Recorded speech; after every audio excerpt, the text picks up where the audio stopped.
Pertempuran di sektor Front Vremevsky semakin memanas. Dalam 24 jam terakhir, pasukan Rusia dilaporkan berhasil menembus pertahanan Ukraina hingga sejauh 1,5 km ke dalam dan 1 km di sepanjang garis.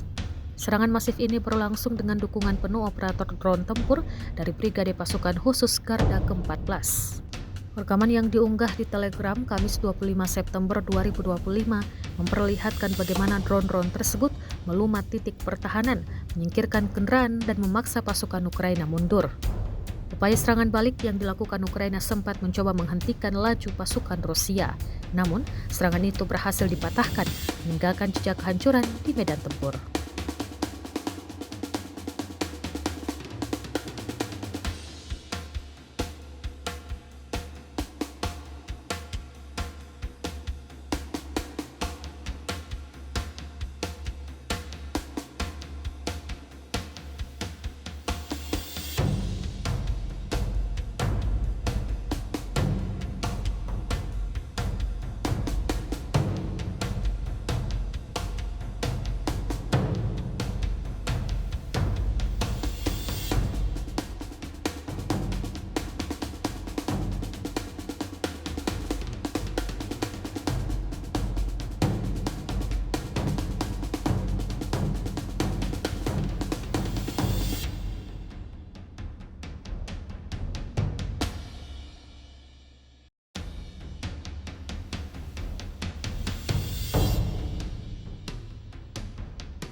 Download Tribun X sekarang, menghadirkan lokal menjadi Indonesia.